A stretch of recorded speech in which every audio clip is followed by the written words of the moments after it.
I've been really caught up in the drama of the Justin Baldoni and Blake Oh, Lively. that one's been It fascinating. is so fascinating and watching the narcissistic abuse that I see coming at poor Justin. I'm Team Justin, in case anybody's wondering. Oh, are Oh, I fully you? think Blake Lively and her husband are completely the masterminds of all this Oh, nonsense. oh, I totally don't. Oh, interesting. You know, he did a smear campaign on her. He hired a consultant firm to do a smear campaign on her. And but she did too. According to who? I haven't seen any reporting on that. Oh, girl, I got. Oh, okay, Oh, that's another. We'll that's save that another for another day. episode. I'm Team Blake over here. Oh, that's interesting because you and I were on different teams too during the Johnny Depp Amber Heard, Yeah, I think she got slandered by him, and and I they think she was a narcissistic crazy person. and they hired the same smear campaign people, Johnny Depp and Mm, this dude. mm, Yeah, yeah, there's yeah. a lot of money being spent on this war that is being waged in public. But to your Yeah. point, it's so easy to go down a rabbit hole on these things. It is, and Yes, so like I am naturally interested in watching these kinds of things play out. they're And fascinating. also, I think we are at the end. I think Yeah. we're seeing the end of celebrity culture. I think of celebrities Yes, being like gods and people we look up to. We want to emulate. I right. think we're all seeing like the Hollywood industry is It's lost its power. it is just a big cesspool of abuse and Yes, nonsense right. and has become very damaging to Yes, our psyches, all of us. But I think that there is something about the culture of that industry. It is falling apart. It it is is. going away. It It is is. going to be And it's toxic. decentralized. Girl, I can't let this go. I need to do part 2 of this Justin Baldoni. I wanted to know, like, you've had a few days to think about it. You and Mhm. I were on different camps. You were Team Blake. I'm Team Justin. Where are you at today? I'm a little more team question mark now. Okay. I think they both played dirty. Who flung the dirt first, kind of thing. But I think it's very muddy waters. And I also want to say that this is complicated. I mean, anytime a woman claims sexual harassment, I want to believe her. Yes. I want to support her. And for the vast majority of these cases, it is a woman speaking her truth. And so I hate to actually speculate on someone who may be leveraging that in a negative way, because so often women aren't taken seriously. So I just want to put that little PSA out there. Yeah.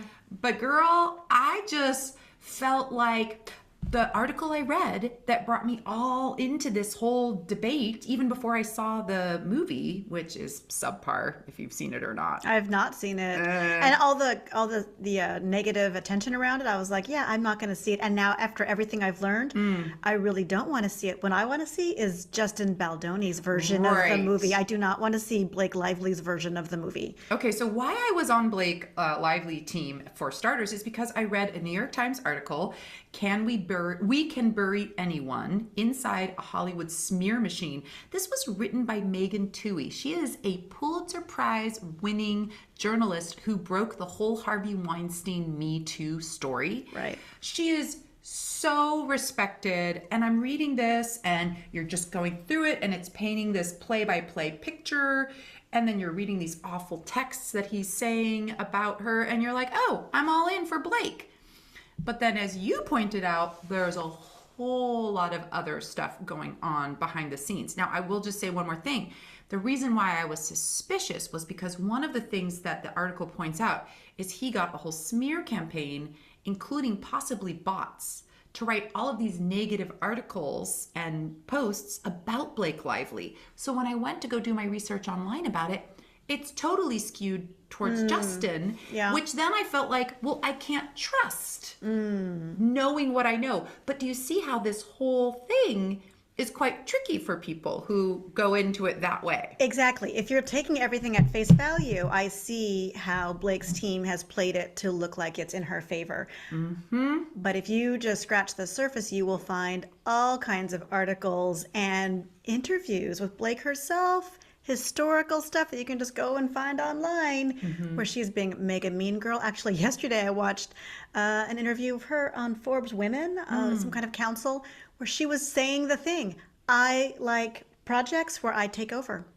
I find that most fulfilling. and just owning it and saying it. And I'm like, oh my gosh, did Justin see any of this before working with her? It also seems like maybe he didn't quite choose her. Like maybe she was chosen for the project because he's new at this. Also follow Kirsta Flo, I think her name is. She has a show on YouTube called Floss and Talk. And she broke this really interesting story where she interviewed Blake Lively and Parker Posey years ago where she was really rude. You know, Blake Lively received a compliment about her pregnancy that she had been bragging about, and she threw it back at the interviewer, like calling her, referring to her little bump. Right. And all that kind of stuff. Just real mean girl stuff. And so I think I'm also really curious about the husband, Ryan Reynolds, because it seems like a lot of vitriol is coming out too. And it seems, I don't know if those people really knew what the movie was about. I don't know that they really knew it was about domestic violence in a very serious. Apparently, and I don't know if this is slander or not, Blake confesses she didn't read the book. So I think she wanted to turn it more into a rom-com. Wear your florals. We're going to sell booze and hair care products while we're marketing a movie that is very serious. Right. And then you hear Justin Baldoni saying, I want men to see themselves in this. And there's a part of me wondering, because Ryan Reynolds does have a reputation for being emotionally violent, like screaming at people and being very intense and controlling. I'm just wondering, did he see himself in this character? Did he see himself that way? There's just something going on about it. Well, I don't know. And the other thing that does make me question this, you know, narrative that Blake has been the victim and that, you know, this guy Justin was in total charge is that she is so much more of a power player, that she is a power couple, that she has a lot of say, and that during the filming she did put some you know, things in order around an intimacy coach and things like that maybe were really needed. I'm surprised, frankly, with the material, because it gets hot and heavy. I'm surprised she didn't think about that before. That's like an odd oversight to me. There's even an interview of her saying that she was the intimacy coordinator for a lot of those scenes. Yeah, the whole thing just feels very murky and messy. So yeah, there's a lot to unpack there. What I feel so conflicted about is, like, you know, again, being a feminist, wanting to defend women who so often have this happen to them with much less power. So it's really a disturbing idea to think that she leveraged this. You know, we still aren't totally sure that the whole lawsuit is going to play out in front of us, and we'll get to follow it and learn more about it. It does speak to this greater culture too that we talked about a little bit, about just how, like, Hollywood is a nasty place, and people really go to all ends to kind of protect their brand and themselves. Yes, and I do think that this is ushering in the end of celebrity culture, of looking up to them, that the magic of Hollywood, it's not magic. Right. It's not magic. It's strategic, it's storytelling, it's editing, it's highly curated, and these people should not be telling us what to wear and what to think and what to believe. So I'm actually happy to see the beginning of the end of celebrity culture. I think that needed to happen. I really hope that Blake did not make all this up. I know. It would be a major setback for women everywhere if she cried wolf, because she's been involved in another sexual misconduct case where she claimed she was the victim of that, and she went through these channels. Like, there's a lot of support for actors in these situations, especially now since the Me Too movement, to create that safety. And so if the stuff that we're seeing is true, that she said, if I don't get my way, Sony, I'm going to go to the New York Times and I'm going to say these things against Justin Baldoni, that best not be true. And he did countersue, but I also read that he has been dropped by his label. He is really getting punished and blacklisted in Hollywood in a way that she, at least so far, hasn't seemed to. And it is interesting. I mean, he had a whole podcast around being a male feminist. He's really been championing these rights and thinking deeply. It doesn't mean that maybe on the set and in the moment stuff got murky. I think, again, they should have had an intimacy coordinator from the get. You are dealing with the most sensitive topics around sexuality, around abuse. I mean, I don't know why that wasn't in there from the beginning. And a lot to learn. So we will be watching closely. We'll report back. We'd Yeah. love to know, you girlfriends, what you're thinking. Are you on a clear team? Are you kind of in the murky middle like me?